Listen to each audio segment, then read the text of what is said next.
सिट्रन ने अपनी micro SUV C3 को लॉन्च कर दिया है काफ़ी एग्रेसिव प्राइसिंग में। अगर आप इसकी प्राइसिंग देखेंगे तो आपको लगेगा कि ये काफ़ी ज़्यादा वैल्यू फॉर मनी गाड़ी है, कितनी सस्ती गाड़ी है इस महंगाई के ज़माने में।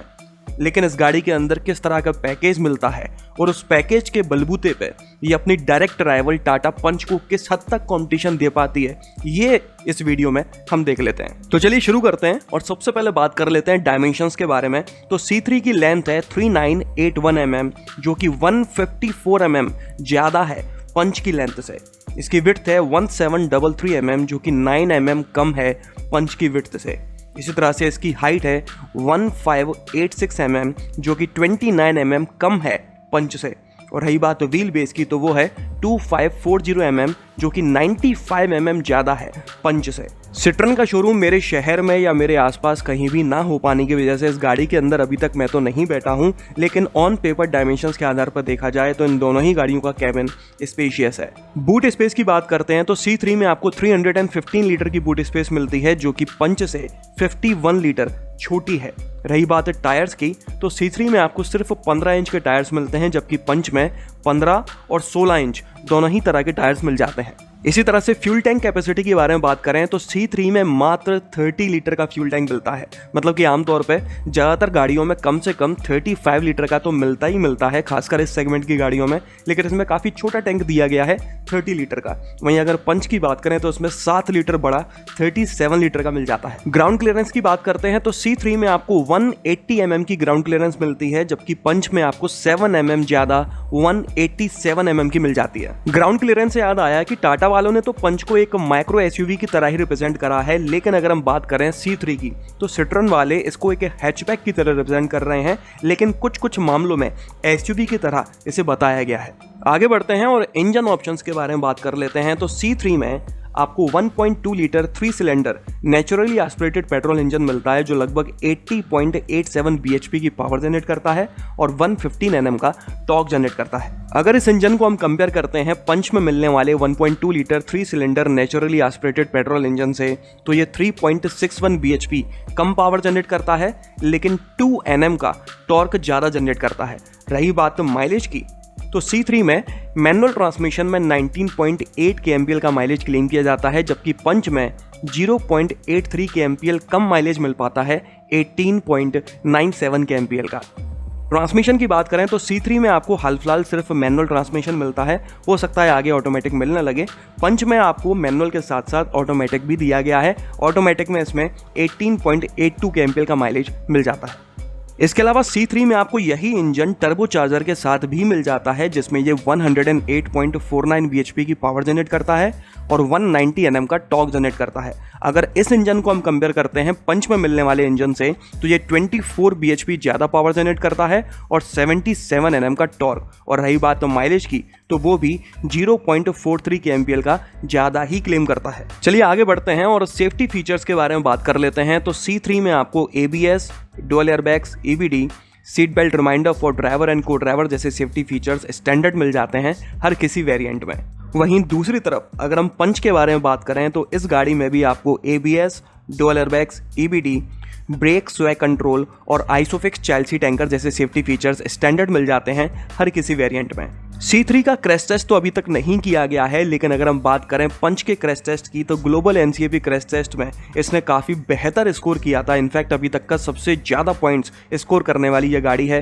5 आउट ऑफ 5 स्टार्स इस गाड़ी को मिले हुए हैं। हालांकि बिल्ड क्वालिटी का अगर अंदाज़ा लगाया जाए तो C3 का कर्व वेट, मतलब कि इसका वजन है 939 to 1035 किलोग्राम्स। वही बात करें पंच की तो इसका ऑफिशियली कर्व वेट कितना है ये तो रिवील नहीं किया गया है, लेकिन जो सोर्सेस की माने वहां से पता चला है तो इस गाड़ी का कर्व वेट भी लगभग इतना ही है। तो कर्व वेट के आधार पर देखा जाए तो बिल्ड क्वालिटी C3 की भी काफी अच्छी होनी चाहिए। चलिए आगे बढ़ते हैं और बात कर लेते हैं कंफर्ट एंड कन्वीनियंस के फीचर्स के बारे में। तो सबसे पहले तो मैं आपको उन फीचर्स के बारे में बता देता हूं जो आपको पंच में मिल जाते हैं लेकिन सिट्रन C3 में नहीं मिल पाते।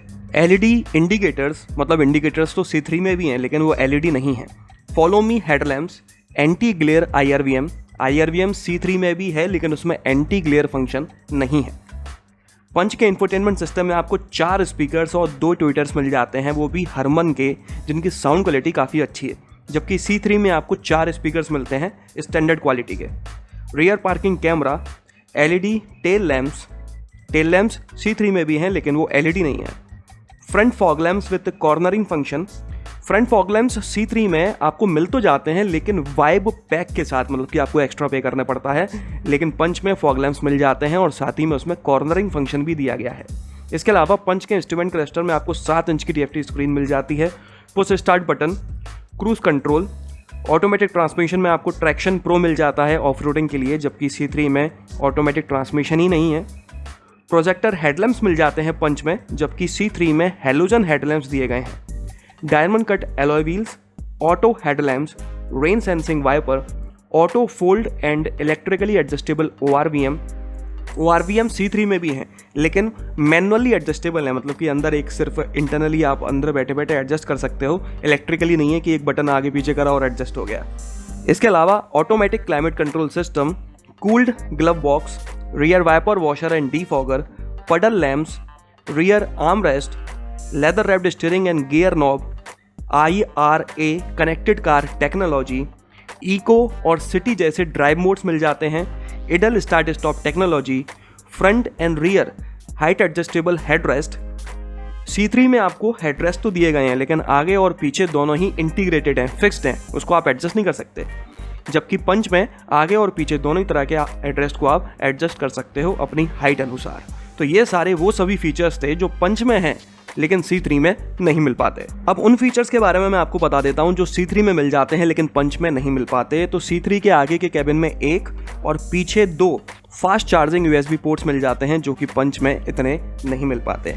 वहीं C3 के इंफोटेनमेंट सिस्टम में आपको 10.23 इंच की बड़ी टच स्क्रीन दी गई है, जबकि पंच में आपको 7 इंच की ही मिल पाती है। बस यही 2 फीचर ऐसे हैं जो आपको C3 में मिल जाते हैं लेकिन पंच में नहीं मिल पाते।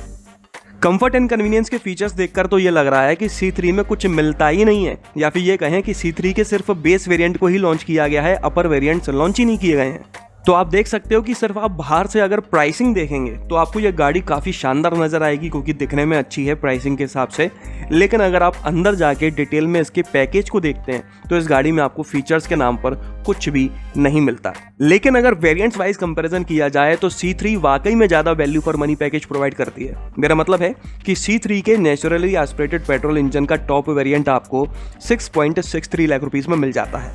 इतने ही प्राइसिंग में आपको पंच का जो वेरिएंट मिलता है उससे ज़्यादा फीचर्स आपको C3 में मिल रहे होते हैं। ये तो हो गई फीचर्स, स्पेसिफिकेशन वगैरह वगैरह की बातें। अब फाइनली बात कर लेते हैं कि इन दोनों में से किस गाड़ी को आपको प्रेफर करना चाहिए। तो आप लोग जानते ही हो कि सिट्रन इंडियन मार्केट में एकदम नई नवेली ब्रांड है, कुछ ही शहरों में इसके शोरूम और सर्विस सेंटर हैं। ये गाड़ी इस कंपनी का दूसरा प्रोडक्ट है। पहला प्रोडक्ट बुरी तरह फेल हुआ है C5 एयरक्रॉस, और अब ये दूसरा है, और इसमें कैसा पैकेज मिल रहा है वो आप देख ही सकते हो। इस गाड़ी की आफ्टर सेल सर्विसेज और रीसेल वैल्यू के बारे में तो आप भूल ही जाओ, क्योंकि कुछ ही शहरों में अवेलेबल है, जिन शहरों में भी अवेलेबल है वहाँ पर भी सर्विसेज कैसी होती हैं भगवान जाने, क्योंकि इनके सारे काम इम्पोर्टेड हैं। सारा का सारा सामान ये इम्पोर्ट करके मंगाते हैं, तो आपको आफ्टर सेल सर्विसेज कैसी मिलती हैं भगवान भरोसे। इसीलिए मेरा सजेशन तो यही है कि अगर आपके शहर में इस गाड़ी का सर्विस सेंटर है तो वहां पर आप जाकर पर्सनली पता कर सकते हैं कि इसकी आफ्टर सेल सर्विसेज कैसी है। अगर आपको सेटिस्फैक्ट्री लगती है तो आप इस गाड़ी को एज अ ऑप्शन यूज कर सकते हो, वरना आप इस गाड़ी को इग्नोर करें तो ज़्यादा बेहतर होगा।